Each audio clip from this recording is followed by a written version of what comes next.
ចាថ្ងៃនេះគឺជាថ្ងៃទី1នៃដើមខែឧសភាត្រូវនឹងថ្ងៃបុណ្យវិសាខបូជាចាអញ្ចឹងបុណ្យវិសាខបូជាគឺជាបុណ្យដ៏ធំមួយក្នុងព្រះពុទ្ធសាសនាដែលប្រទេសកម្ពុជាយើងបានចាត់ទុកជាបុណ្យជាតិអញ្ចឹងប្រទេសជិត200ដែលជាសមាជិកនៃអង្គការសហប្រជាជាតិបានអនុម័តនិងទទួលស្គាល់វិសាខបូជាជាបុណ្យអន្តរជាតិកាលពីថ្ងៃទី15ខែធ្នូឆ្នាំ1999ការប្រារព្ធពិធីបុណ្យវិសាខបូជាគឺដើម្បីរំលឹកដល់ព្រឹត្តិការណ៍ដ៏ពិសេសចំនួន3ដែលទាក់ទងទៅនឹងព្រះសម្មាសម្ពុទ្ធព្រឹត្តិការណ៍ទាំង3នោះមានដូចជាការប្រសូតការត្រាស់ដឹងការចូលនិព្វានចាអញ្ចឹងព្រះពុទ្ធព្រះបរមគ្រូនៃយើងគឺប្រសូតនៅថ្ងៃសុក្រពេញបរមីខែវិសាខឆ្នាំចមុនគ្រិស្តសករាជចា623ឆ្នាំនៅពេលព្រះអង្គមានបច្ចុប្បន្ន29ព្រះវស្សាគឺព្រះអង្គបានយាងទៅសាងភ្នោះព្រះអង្គទ្រង់ត្រាស់ដឹងក្រោយពីក្លាយខ្លួនជាអ្នកបួសអស់រយៈពេល6ឆ្នាំព្រះអង្គក៏បានត្រាស់ដឹងក្លាយជាព្រះពុទ្ធនៅថ្ងៃពុទ្ធពេញបរមីខែវិសាខឆ្នាំរកានាវេលាទៀបភ្លឺព្រះបរមគ្រូនៃយើងទ្រង់ចូលបរិនិព្វាននៅថ្ងៃអង្គារពេញបរមីខែវិសាខឆ្នាំអាសាញ់នៅពេលដែលព្រះអង្គមានព្រះជន្ម80ព្រះវស្សាអញ្ចឹងរហូតមកដល់ពេលនេះព្រះសក្យមុនីបានរលត់សង្ខារអស់រយៈពេល2569ឆ្នាំហើយចាអញ្ចឹងនេះគឺជាការរៀបរាប់ត្រួសត្រាសរបស់នាងខ្ញុំជូនទៅកាន់បងប្អូនទាំងអស់គ្នាពាក់ព័ន្ធនឹងថ្ងៃវិសាខបូជាថ្ងៃនេះផងដែរនាងខ្ញុំព្រមទាំងក្រុមគ្រួសារកូនអ្នកម្ដាយចាហើយនឹងមានបងប្អូនបានទៅចូលរួមថ្ងៃបុណ្យវិសាខបូជាដោយធ្វើចង្ហាន់យកទៅប្រគេនព្រះសង្ឃចាចង្ហាន់មួយស្រាក់មានបាយមានសម្លមានបង្អែមចំអាបអញ្ចឹងណាបងប្អូនសម្រាប់ប្រគេនជូនទៅកាន់ព្រះសង្ឃដើម្បីឧទ្ទិសជូនដល់បុព្វការីជនដែលបានបាក់បែកចែកឋានទៅហើយចាដើម្បីសេចក្តីសុខដល់លោកនិងខ្លួនឯងផងដល់ញាតិកាទាំងឡាយដែលកំពុងតែរស់នៅនាពេលបច្ចុប្បន្នផងចាបន្ទាប់ពីយើងបានជូនបាយសម្លចាថ្វាយចង្ហាន់ទៅដល់ព្រះសង្ឃហើយនាងខ្ញុំក៏បានមករើសជាមួយនឹងចាមែននាងខ្ញុំទេបងប្អូនគឺអ្នកម្ដាយនិងកូនហើយនឹងបងរបស់នាងខ្ញុំក៏បានរើសនៅផ្កានេះផងដែរគឺជាផ្ការាំងភ្នំបងប្អូនចាអញ្ចឹងអត្ថប្រយោជន៍របស់ដើមរាំងភ្នំដែលយើងហៅម្យ៉ាងទៀតថាដើមសាលព្រឹកឬក៏រាំងប្រសូតអញ្ចឹងឈ្មោះអាចមាន3បងប្អូនយើងហៅថាដើមរាំងភ្នំដើមសាលព្រឹកឬក៏ដើមរាំងប្រសូតចាដែលមានអត្ថប្រយោជន៍អញ្ចឹងសម្រាប់ស្ត្រីមានផ្ទៃពោះដែលត្រៀមនឹងឆ្លងទន្លេដូចនាងខ្ញុំអញ្ចឹងចានាងខ្ញុំមានទម្ងន់8ខែអញ្ចឹងក៏នាងខ្ញុំបានឲ្យអ្នកម្ដាយនិងបងនិងកូនរើស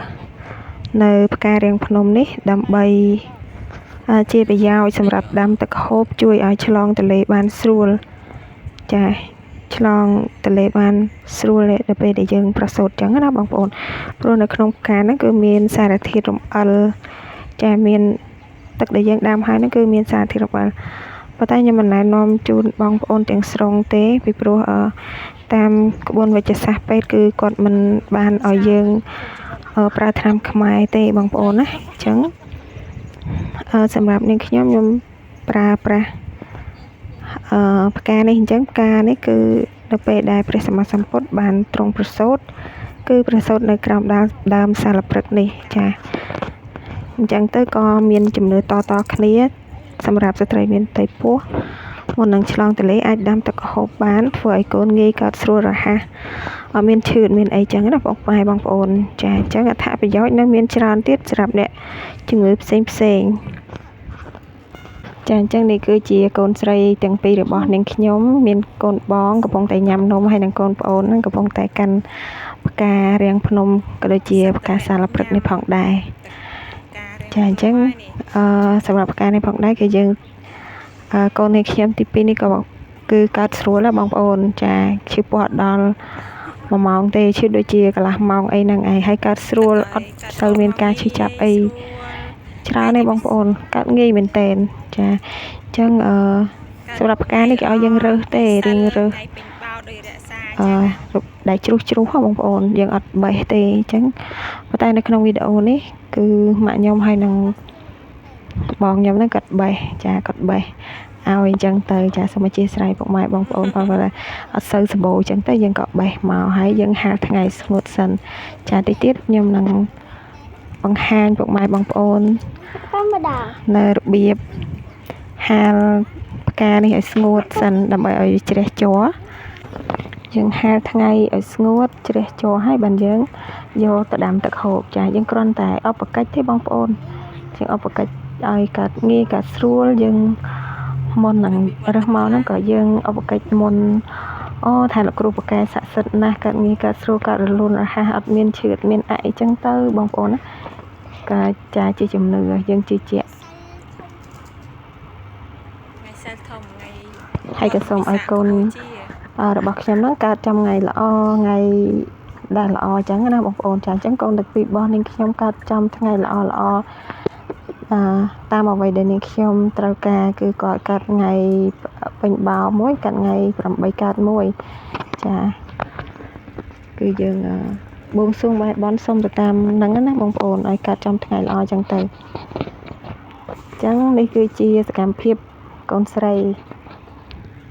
របស់នាងខ្ញុំដែរកំពុងតែហាល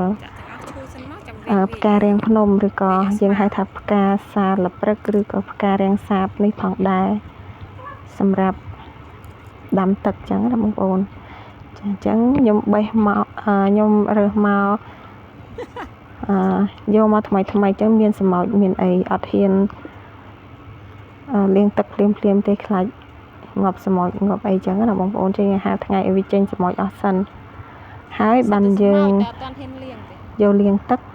ហើយដាំទឹកតែម្ដង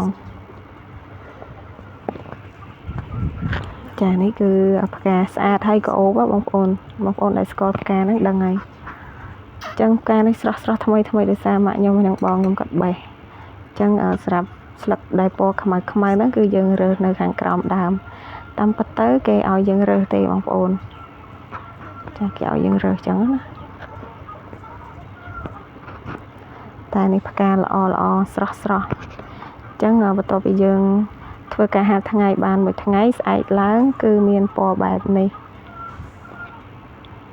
គឺជ្រះជ័រជ្រះអីអស់អញ្ចឹងហើយយើងក៏ចាប់ផ្ដើមដាំទឹកហូរបងប្អូនចាចេញហើយពណ៌រាងខ្មៅប៉ុន្តែមានសារធាតុរំអិលក្នុងហ្នឹងពេលដែលយើងញ៉ាំទៅគឺមានសារធាតុរាងល្អិលអញ្ចឹងបងប្អូន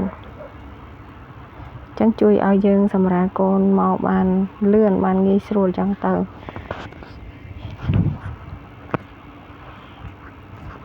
ចាអញ្ចឹងសម្រាប់ការដាំទឹកញ៉ាំនេះក៏យើងមិនជាញ៉ាំច្រើនពេកដែរយើងញ៉ាំមកល្មមអបកិច្ចទេណាបងប្អូនណា